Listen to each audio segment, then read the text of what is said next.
عمومی طور پہ ہمارے ہاں جو محبت کی شادیاں کہی جاتی ہیں وہ زیادہ تر ناکام ہوتی ہیں اور طلاق تک نوبت پہنچتی ہے۔ اس کا سبب کیا کہ کچی عمر کے بچے اپنے جذبات سے فیصلہ کرتے ہیں اور ان کی نظر کے اندر صرف ایک دو چیز دیکھنے کی ہوتی ہے جس سے وہ فیصلہ کرتے ہیں، لیکن کہنہ مشق اور گرم سرد چشیدہ والدین اس بات کو جانتے ہیں کہ ہماری اولاد کی ترجیحات کیا ہیں اور جو ہے وہ ازدواجی زندگی کیسے خوبصورت گزرتی ہے۔ اس لیے وہ جو فیصلے کرتے ہیں وہ فیصلے جو ہے وہ بہت اچھے ہوتے ہیں۔ کبھی ایسا ہوتا ہے کہ اولادوں کو اللہ تعالیٰ فہم، فراست اور عقل و خرد کی فراوانیاں نصیب کر دیتا ہے اور والدین واقعتاً فہم اور سمجھ میں اس مقام پہ نہیں ہوتے، تو سعادت مند اولادیں اس وقت بھی اپنے والدین کو شامل کر دیں اور ان کے فیصلے اچھے بھی ہوتے ہیں۔ لیکن عمومی طور پہ ہوتا ہے کہ چاہے وہ اسکول، کالج اور یونیورسٹی میں نہ بھی گئے ہوں والدین، لیکن ان کے تجربات عملاً جو ہیں وہ زیادہ ہوتے ہیں۔ اسی لیے فرمایا گیا سید عائشہ رضی اللہ تعالیٰ عنہ سے مروی روایت ہے، ایما امرأۃ نکحت بغیر اذن ولیہا فنکاحها باطل فنکاحها باطل فنکاحها باطل، 3 مرتبہ فرمایا۔ جو خاتون اپنے ولی کی اجازت کے بغیر نکاح کرتی ہے اس کا نکاح باطل ہے، اس کا نکاح باطل ہے، اس کا نکاح باطل ہے۔ تو عمومی طور پہ وہ نکاح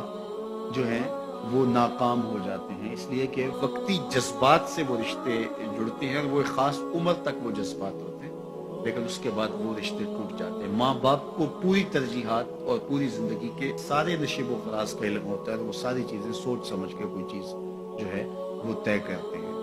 اس میں بعض کا ایسا بھی ہوتا ہے کہ والدین بچوں کی ترجیحات دیکھے بغیر اپنی خواہش کو مقدم کر دیتے ہیں، تو یہ چیز بھی تناؤ کا سبب اور طلاق کی نوبت تک پہنچا دیتی ہے۔ یعنی بعض کا ماں باپ کو ضد ہوتی ہے کہ میں اپنے رشتہ داروں میں ہی اپنے بچے کا نکاح کرنا ہے اور وہ بیٹی جو ہے اس کا مزاج نہیں جڑ رہا ہوتا، تو یہ خواہش اچھی ہے، لیکن اگر ان کی زندگی تلخ ہوگی تو اپنی خواہش کو اولاد کے لیے قربان کرنا ہوگا۔ بہرحال جو بھی ذرائع ہیں طلاق کے، جو بھی اسباب ہیں، محرکات ہیں، نتیجہ اگر طلاق تک پہنچ جائے، مرد کو پھر بھی اس کی مردانگی روک رہی ہوتی اور عورت بلا جھجک جب وہ جذبات میں آتی ہے تو وہ طلاق مانگنے میں دیر نہیں کرتی، اور بہت ساری طلاق جو جذباتی ماحول میں ہوتی ہے اس میں قصور خاتون کا ہوتا ہے کہ وہ طلاق مانگتی ہے۔ تو عورت کو کبھی بھی طلاق نہیں مانگنی چاہیے، ہاں اگر واقعتاً اس کا استحقاق بنتا ہے، وہاں زندگی گزارنا مشکل ہو گیا ہے، تو وہ عدالت میں رجوع کر کے خلا لے سکتی ہے۔ لیکن یہ عورتیں جو ڈٹ جاتی ہیں کہ ٹھیک ہے مجھے بھی فارغ کرو، میں ایک لمحہ اس گھر نہیں رہنا چاہتی،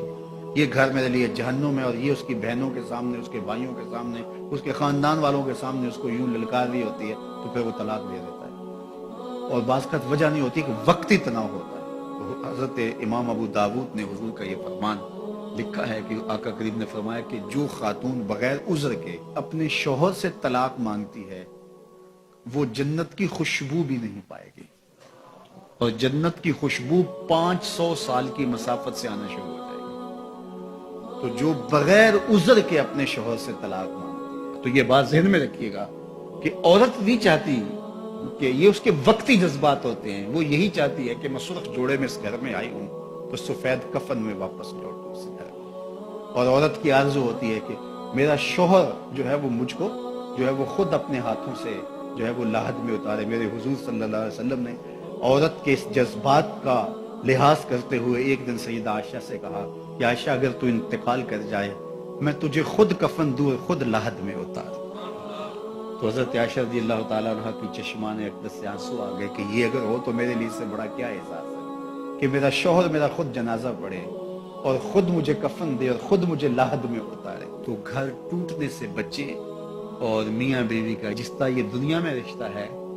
تو یہ رشتہ آخرت میں بھی قائم رہے گا، اور جب خاتون جنت میں جائے گی تو یہ جو ہے وہ ان حوروں کی جو مرد کو جنت میں عطا کی جائیں گی، یہ ان کی سردار ہوگی، اور اس کا حسن و جمال ان سے فراواں ہوگا، اور اللہ تعالیٰ اس کو وہاں